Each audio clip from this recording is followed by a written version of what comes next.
Ahí está. Como les decía, bueno, el triángulo de evaluación pediátrica, la evaluación que se realiza en 30 segundos aproximadamente, donde observamos que la apariencia, la circulación y la respiración, ¿sí? El triángulo está dividido en 3 colores. La parte azul, que tiene que ver con la apariencia, tiene que ver con qué, cómo viene el paciente, si viene caminando, si lo trajeron desmayado, si está hipotónico, si está con hipertono, porque puede llegar a estar convulsivando también, ¿sí? Si está con movimientos cíclicos, si está consciente, si habla, eso, ¿sí? Si llora. Todo eso tiene que ver con la apariencia, cómo nosotros observamos desde el momento que pasa la puerta de la guardia de pediatría. El triángulo de evaluación pediátrica no tiene en cuenta los gritos del padre o del que lo haya traído, porque lo que suele suceder muchísimo en la guardia de urgencia en general, pero especialmente en pediatría, es que los papás vienen gritando. O sea, capaz que no es nada, pero vieron un chorrito de sangre y ya se empiezan a espantar, ¿sí? Y empiezan a gritar.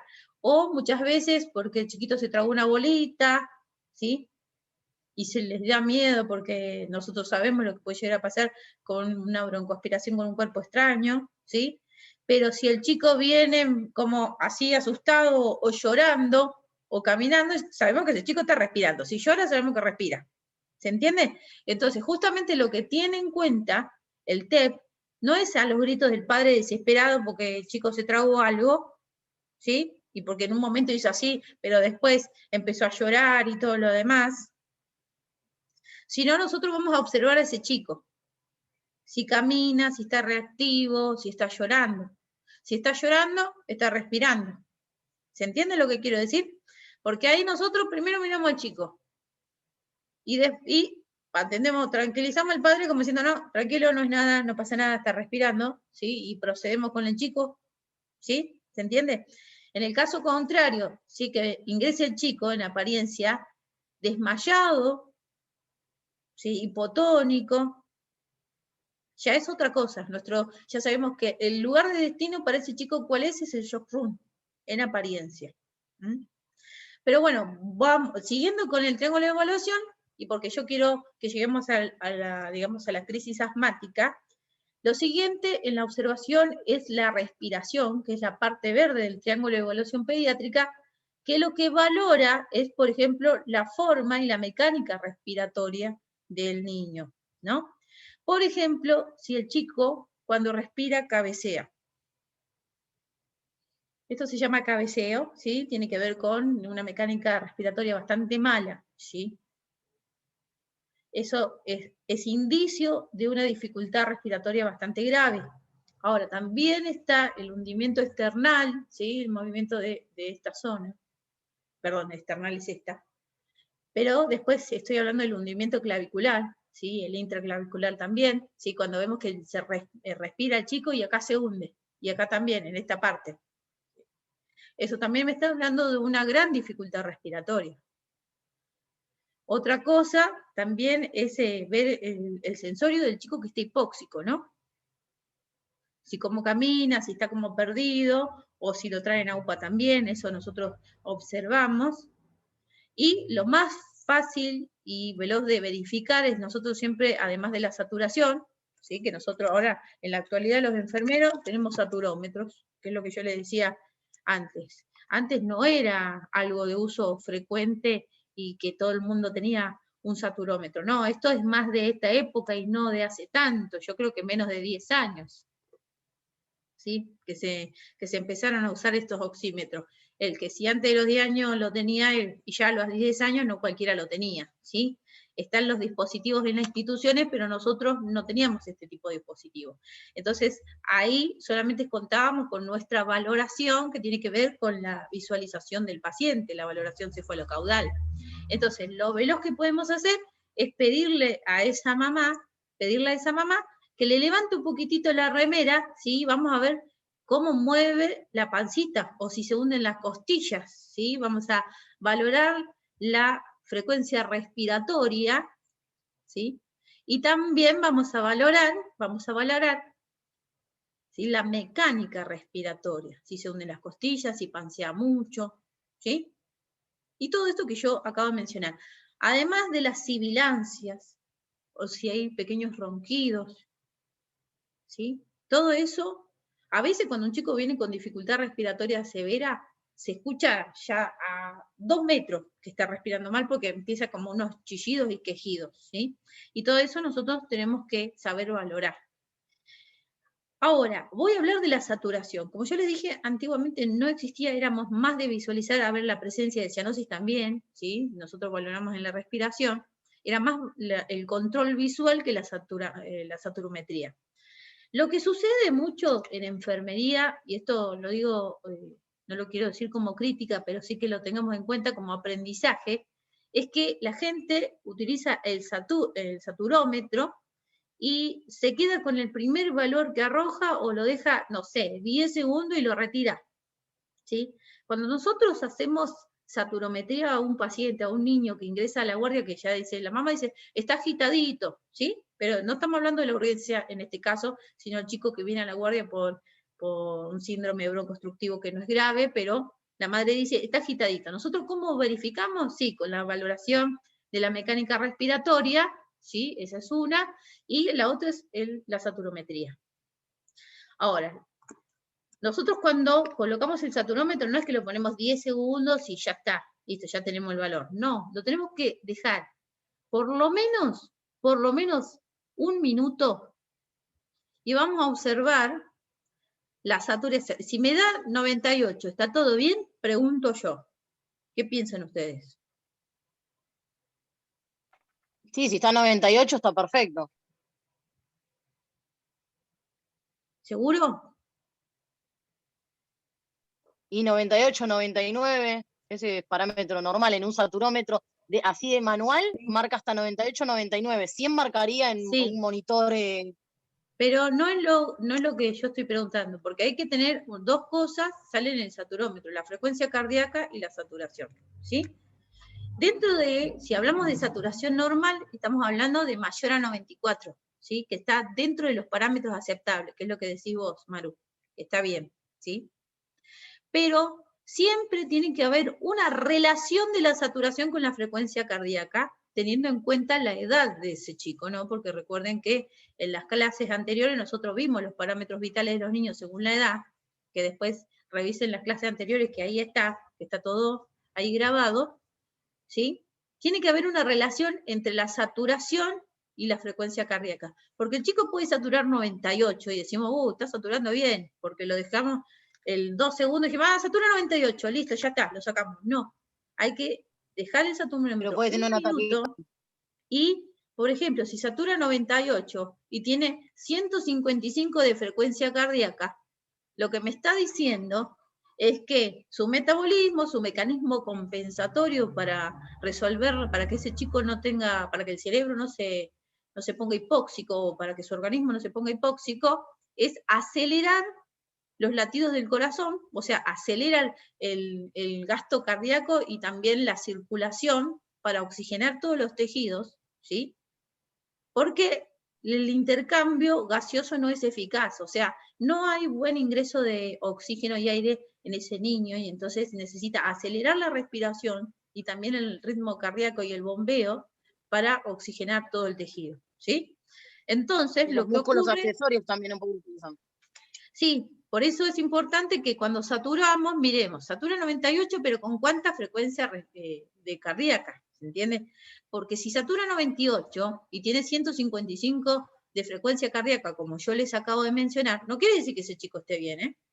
Y no quiere decir que no esté dentro de las prioridades de atención. Lo que quiere decir que a ese chico hay que hacerle otro tipo de evaluación que la va a hacer el pediatra, ¿sí?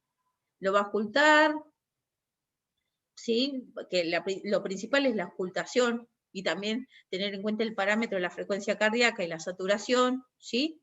Y ahí seguramente le indicará una serie, administración de algún corticoide por vía intramuscular o endovenosa, que son alternativas. Una alternativa es, por ejemplo, la dexametasona, que se puede administrar por vía endovenosa y también por vía intramuscular.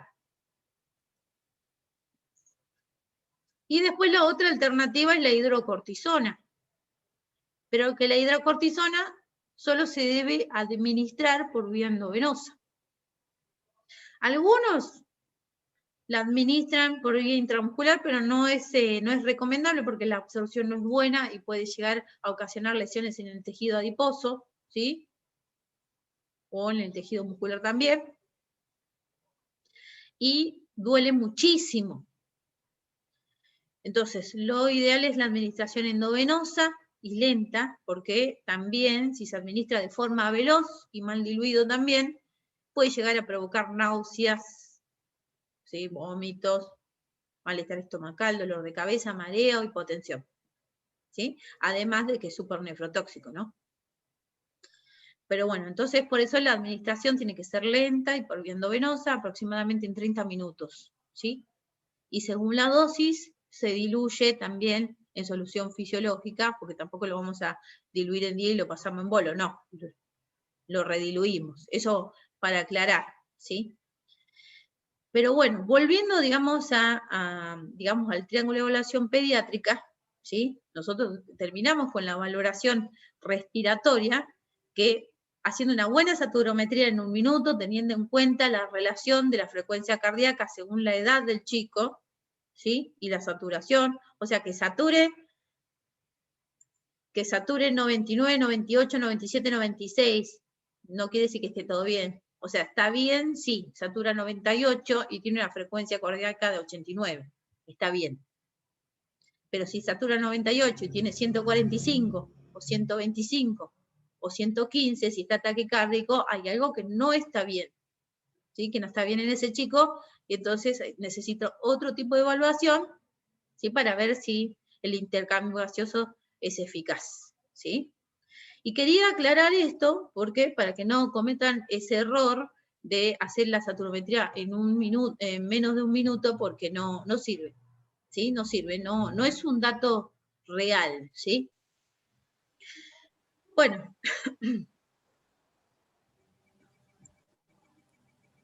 Ahora vamos a empezar con crisis asmática, les voy a compartir. Esto seguramente nos va a quedar incompleta esta clase, ¿sí? Así que no se preocupen, seguimos en la próxima en todo caso, ¿sí? Si se llega a cortar. Y yo les pregunto, ¿qué es la crisis asmática? ¿Qué es el asma? ¿Sí?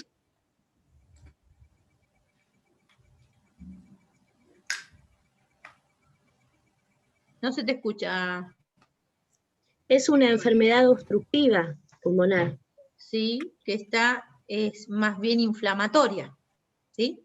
La particularidad del asma es que es una enfermedad de carácter inflamatorio, ¿sí? Respiratorio. Tiene que ver con la inflamación de los bronquios, los bronquiolos y demás. Que lo que ocurre es que se achica aún más por la inflamación de los bronquios y bronquiolos la luz y, digamos, por donde puede ingresar el aire y el oxígeno. ¿Sí? Es que está relacionada con ¿qué? El asma. Tiene, digamos, relación con la contaminación ambiental, hay predisposición también. Sí, con alergias. Sí, con la contaminación, alergias, como bien dijeron recién, ¿sí? Hay mucho de predisposición genética, y también hay predisposición genética. Después hay factores de riesgo, como por ejemplo, haber nacido prematuro. Otros factores de riesgo también pueden llegar a ser, los factores cardiológicos también, ¿sí? Y bueno, hay múltiples circunstancias por el cual un chico puede llegar a ser asmático. Pero lo primero que nosotros tenemos que tener en cuenta es que se trata de un proceso inflamatorio, ¿sí? Por eso, uno de los tratamientos más eficaces para la crisis asmática son los corticoides. ¿Sí? Por eso siempre... Y para terminar, algo que me olvidé de decir, en el triángulo de evaluación pediátrica, por último, en la base del triángulo, está la circulación, ¿sí? Y en la circulación nosotros lo que valoramos es la perfusión periférica y el llenado capilar, ¿sí? Y a simple vista, si está pálido, si hay cianosis peribucal, si hay acrocianosis, ¿sí?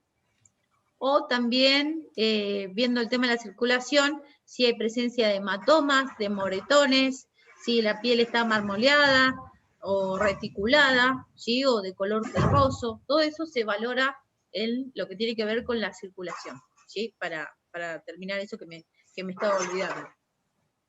En el caso del chico con crisis asmática, nosotros vamos a poder observar, por ejemplo, la cianosis periférica, ¿sí? Y a veces podemos llegar a observar la cianosis en las lunetas de las uñas, ¿sí? Si están azuladas o no. Eso también se puede llegar a observar.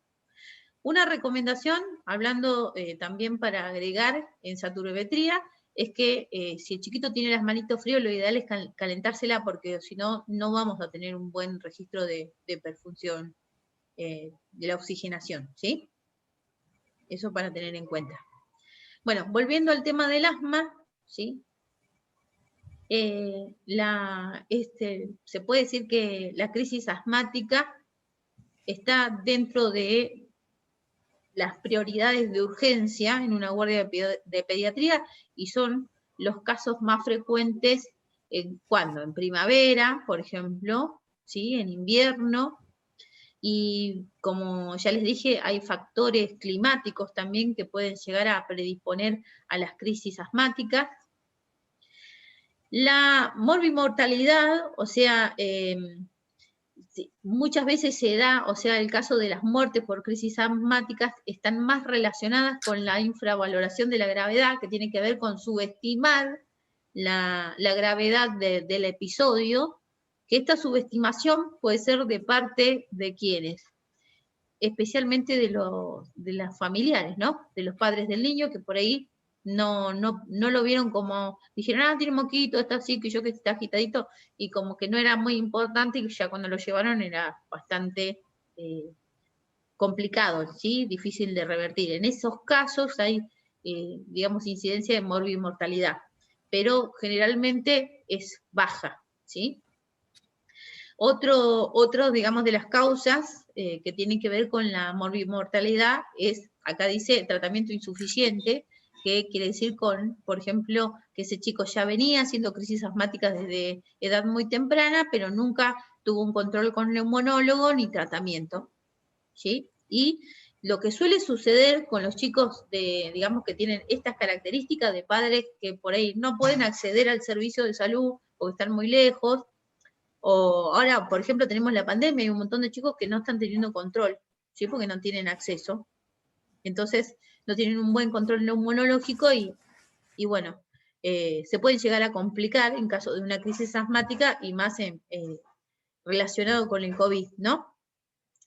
Pero, pero bueno, viendo este tema del tratamiento insuficiente, lo que ocurre con estos niños que no reciben tratamiento por tiempo prolongado es que se adaptan a su, digamos, dificultad respiratoria o a su poca oxigenación. Entonces, muchas veces van a decir, la mamá lo trajo porque a la noche no podía dormir, porque se agitaba, porque se ahogaba, porque no respiraba bien, o ella vio que lo vio respirar diferente, más agitado, ¿sí? Te dice todo eso, y resulta que devuelves al nene que está saltando de una punta a la otra, y se dice, este está bien, dice, ¿no? Pero muchas veces no es así, porque lo que ocurre es que ese chico estuvo tanto tiempo con este episodio inflamatorio bronquial, o sea, de forma crónica y no tratada, que se adaptó a ese déficit de oxígeno, ¿sí? Y vos lo vas a ver que lo saturás, ese chico está saturando 91, pero anda saltando de acá para allá, ¿sí? Porque está adaptado. Y vos lo ves que te habla como si nada, pero no está bien, ¿sí? Entonces, por eso es muy importante, ¿sí? Aprender a no subestimar a veces estos episodios de las crisis asmáticas, que a veces nos suena un poquito contradictorio por lo que yo acabo de decir del triángulo de evaluación pediátrica, pero esto es algo que, digamos, que hay que tener en cuenta. Decime, Sonia, Sol. Con respecto a esto de que tienen la saturación a 91 y están a full, a mí un cardiólogo de mi hijo me dijo de que la irritabilidad que tenía Tomás era por su baja saturación. Por eso era chillón y lloraba mucho mi gordo. Eso Bueno, para también. los que no saben, tengo un niño que tiene una cardiopatía y bueno, más o menos esto lo vengo viendo mucho con él. Y por eso quizás ve uno un niño muy activo, hasta capaz llorando, quejándose, es por esa, y Sí, con administración de oxígeno se calman. sí. Sí, Así que después, bueno, eso nada más. sí, eso es un aporte interesante porque es otro tema también, que el chico que ya viene con déficit de oxígeno, y también es el caso de los EPOC en los adultos, ¿sí? Muchas veces están saturando en 90 y andan por la vida como si nada, ¿no? Están esos que están adaptados, y después están los que no están adaptados, ¿sí? Que cuando se ponen hipóxicos se ponen agresivos, ¿sí? Sí. Entonces, por eso, si nosotros, si vemos que alguna vez un paciente hipóxico nos agrede, o sea que está saturando, no sé, 75, no es mala intención, ¿sí? Tampoco nos vamos a dejar pegar, pero quiero decir que no es mala intención, sino que ese paciente está hipóxico. Ocurre lo mismo que en el caso de las hipoglucemias, ¿sí? Se altera la conducta por estos factores metabólicos, ¿sí? Eso te iba a decir, los diabéticos también tienen arranques, Sí. que es porque están... Sí, es por una cuestión metabólica, ¿sí? Claro, no es sí. mala onda, para tener en cuenta. Bueno, volviendo. Dice que, bueno, entonces si hay déficit de atención y de cuidados en un chico, eso, como se puede decir, amplía la posibilidad de muerte en el caso de una crisis asmática severa, ¿no? Sí, el asma es evitable, sí es evitable con tratamiento y con los cuidados pertinentes para el paciente asmático. Y también es importante saber cuál es el tratamiento adecuado para evitar esto, ¿no? Las crisis asmáticas y demás.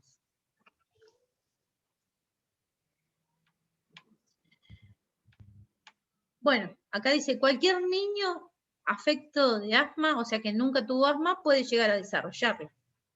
Y muchas veces se puede decir que un indicio de una probabilidad de este tipo de enfermedades crónicas son las bronquitis repetitivas, las bronquiolitis, ¿sí? Las neumonitis, los broncoespasmos. Si se detecta a lo largo de un año más de un episodio respiratorio, ¿sí? De cualquier tipo de afección respiratoria, es para controlar con el neumonólogo, porque existen posibilidades y la prevención es la madre, digamos, de evitar la morbimortalidad y también digamos que la enfermedad se agrave. Bueno, acá dice, todas las crisis son potencialmente graves hasta su control, es verdad. O sea, por eso yo les decía lo de la no subestimación de los cuadros respiratorios. Por eso es muy importante la valoración, ¿sí? De la mecánica y todo lo que ya les mencioné anteriormente.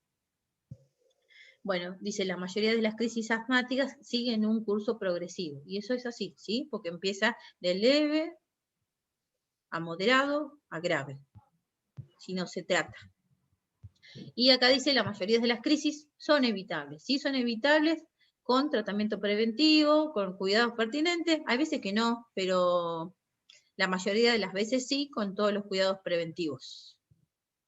Y también es muy importante la educación a los padres, ¿no? De los niños asmáticos, de que ellos sí valoran, por ejemplo, lo de la frecuencia respiratoria, la saturación y la relación con la frecuencia cardíaca, porque muchos padres de niños asmáticos se compran saturómetros, ¿sí? Y si ven que satura bien, es como que no se asustan tanto, pero no saben, digamos, esto que yo les mencioné antes, de que hay una relación entre la frecuencia cardíaca, el gasto cardíaco y la saturación, ¿sí? Entonces, en realidad, para mí no es recomendable que los padres tengan saturómetro, porque no lo saben, no lo pueden utilizar de forma criteriosa, y aparte crean una sensación en el niño de enfermedad total, ¿sí? Entonces, lo ideal es sí que distingan lo de la mala mecánica, lo de si está agitado o no, y todo eso, pero no recomiendo la utilización de saturometría en los padres de niños con crisis asmática, justamente por eso, ¿sí? Porque, o sea, no es bueno para la psiquis del niño que un padre todo el tiempo lo controle con un saturómetro, porque va a tener como una sensación de que está enfermo todo el tiempo, ¿sí? Bueno, estos son todos estadísticas que no. Bueno, la crisis asmática, como dijimos, tiene un empeoramiento progresivo, ¿sí? Puede empeorar digamos, en un periodo corto, ¿sí? Y como yo les mencioné en algún momento, digamos, uno de los factores que predisponen a que el niño sea asmática es el tabaquismo. Me estaba olvidando del tabaquismo, sí, que se puede decir que es uno de, además de la contaminación, la polución digamos, y otros factores, es uno de los principales causantes de asma en los niños y en la población en general. Entonces, digamos, hay una incidencia en aparición de, digamos, de los episodios asmáticos entre los niños de 3 y 14 años de un 5%, ¿sí?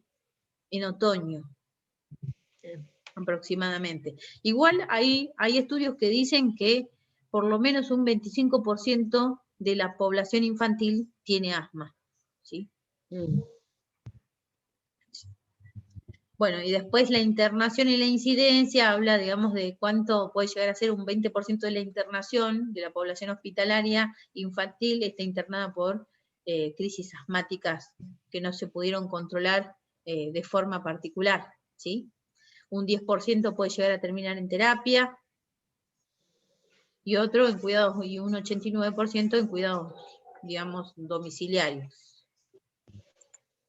Pero a mí mucho la estadística no me interesa, porque a lo que a nosotros nos interesa es saber qué hacer.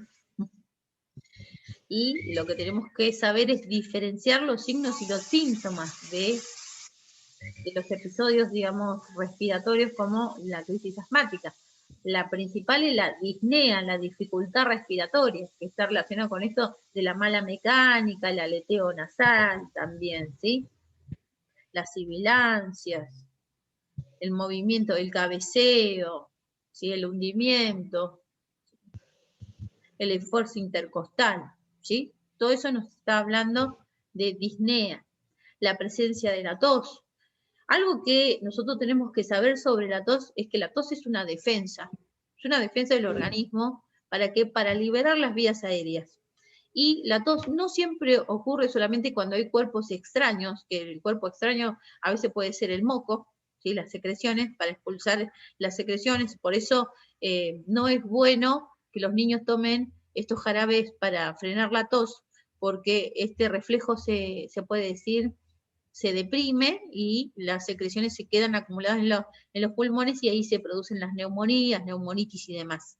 Pero como les decía, la tos es un reflejo para liberar la vía aérea, y en el caso del asma, el asmático puede llegar a estar tosiendo todo el tiempo porque hay inflamación, digamos, en esa zona, digamos, en la zona de la glotis, ¿sí? Y en la zona de las cuerdas vocales, y hay como una tendencia a liberar esa vía, ¿sí? Porque está inflamada, porque la reconoce como extraña, ¿sí? Entonces, se puede decir que la tos es una defensa, ¿sí? Y también es un signo, es un síntoma del asma. Las sibilancias, la opresión torácica, cuando hablamos de opresión torácica me refiero a que se hunden las costillitas, ¿sí? Bueno. Como ya les dije, como es un proceso inflamatorio, lo que ocurre es que se reduce, esperen que se reduce la luz y, digamos, por donde ingresa el aire y el oxígeno. Bueno, acá tenemos un episodio de un chiquito de 2 años, ¿sí? Que acá habla de un diagnóstico diferencial, que es la bronquitis, la laringitis, ¿sí? Puede ser neumonía, ¿sí? Después, acá dice neumonía por reflujo, que esto es importante, que también lo quería mencionar, ¿sí? Porque hay muchos chicos que tienen predisposición porque, por ejemplo, tienen el pH del ácido gástrico muy elevado, y son estos chiquitos que vomitan, que vomitan bastante, y que generalmente uno de los estudios que se le realizan a los niños más pequeñitos cuando hacen episodios respiratorios como broncoespasmos o bronquitis repetitivas, es la pHmetría, ¿sí? Que miden la acidez gástrica. ¿Por qué? Porque la acidez gástrica provoca reflujo, ¿sí? Provoca reflujo y eso hace también, sí, decís. Bueno, vuelvo, capaz soy medio plaga, pobre Tomás, lo pongo en los ejemplos, pero lo No, está estás bien, nombrando, sirve, Tomás. pero vamos a agarrarlo al toto que me compense tanto tiempo. Él tenía una tos que no la encontraban gollete y después resultó ser una inmadurez de la tráquea, pero él tenía esa tos, que siempre la tenía, y la pH-metría, y también le hicieron lo que vos dijiste, y también le hicieron la impedancia, ¿El que la polisomnográfico? pH-metría mide, claro, o sea que mide la impedancia, mide hasta dónde llega el reflujo Ah, es cuando otra él, cosa, sí. Mm. claro, cuando él tose, cuando él está tragando, cuando, no sé, llora. Eso mide todo en 24 horas y requiere internación. Sí, si Y nosotros también, bueno, lo hacíamos la con los bebés, pH-metría. eso. Se medía, se Sí, tocaba un botoncito cuando comía, cuando lloraba, cuando exacto, dormía, todo para marcar diferentes periodos y situaciones claro. para que mida digamos, la acidez gástrica en ese momento, ¿sí? Porque como les Bueno, y decía, esto a través de una sonda, ¿no? sí, Que con una sonda, dejo claro que es a través de una sonda, que así se que coloca nasogástrica. ¿Mm? nasogástrica, exacto. Y Sí, bueno, y eso mide todo. lo coloca un especialista, nosotros eso no lo podemos Sí, colocar. eso lo hace Sí. un otorrino Bueno, o un gastroenterólogo también. sí. Bueno, listo. No, está bien, el aporte es interesante, ¿sí? Porque una de las causas de las enfermedades respiratorias repetitivas es justamente estos chicos que tienen reflujo, ¿sí? Entonces, muchas veces cuando hay episodios de estas características, repetición, y cuando son más chiquititos, los chicos pueden llegar a utilizar protectores gástricos para disminuir la acidez gástrica y el reflujo, y también la incidencia de enfermedades respiratorias, ¿sí? Otro factor Los también. pacientes que tienen deformación o un bloqueo de la naturaleza que sea, en la tráquea también, que produce el reflujo y las Sí. aspiraciones. Sí, las malformaciones congénitas como la laringotraqueomalacia, sí, pero eso hay diferentes tipos y es de otra especialidad. Sí, sí, sí. Bueno, después los cuerpos extraños también, ¿sí? Los episodios de hiperventilación, que es cuando el chico se agita porque corre o porque está eufórico, ¿sí? Después algún tipo de factor de malformación congénita, como mencionó acá Sol, ¿sí? O disfunción de las cuerdas vocales. Son todas cosas que nosotros hay que valorar, digamos, como antecedente en el caso de un chico que tenga dificultad, tos, sibilancia, ¿sí? Bueno, importante saber, acá habla de la historia médica, ¿no? La historia médica es el resumen que nos va a hacer de la vida de ese chico la madre, ¿no? Que nos va a contar que ya viene haciendo episodios respiratorios, y es importante tener en cuenta eso porque nosotros ya sabemos con qué tipo de paciente estamos tratando. Después está el examen físico, ¿sí? La medición de grado de obstrucción, que eso lo hace el médico, pero nosotros no está de mal que aprendamos a ocultar este tipo de dificultad, ¿sí? Hay médicos que se prestan y nos dejan ocultar al mismo tiempo que ellos para que nosotros conozcamos los sonidos y la sibilancia, digamos, para aprender a valorarlo. Y después, bueno, el nivel de oxigenación. Lo que nosotros hacemos para manejar la crisis asmática, y esto se los digo antes que se corte, ¿sí? Es determinar la gravedad del episodio, y todo esto tiene que ver, digamos, con la valoración, ¿sí? Y a través digamos, de poder valorar esto, vamos a saber qué tipo de tratamiento vamos a realizar con este chico. Y para ir cerrando, y después vamos a continuar en la próxima clase con crisis asmática, lo que yo les puedo decir es que hay 800.000 diferentes tipos de protocolos y algoritmos para tratar la crisis asmática, y los que ya hace rato somos enfermeros, nos habrá tocado que cuando yo recién empecé a trabajar, se trataba así la crisis asmática con la nebulización con adrenalina y solución fisiológica, otros con la dexametasona también diluido con solución fisiológica, pero ahora están los PAF, ¿no? En pandemia no se utilizan las nebulizaciones, ¿sí? No se utilizan las nebulizaciones, se utilizan los PAF y la hidrocámara, que no se debe reesterilizar, por lo menos en la institución sanitaria, no se reesteriliza y no se utiliza con otros pacientes, que se utiliza y se entrega, igual que el PAF, se utiliza y se entrega. Pero la realidad es que no en todas las instituciones tienen para reemplazar en caso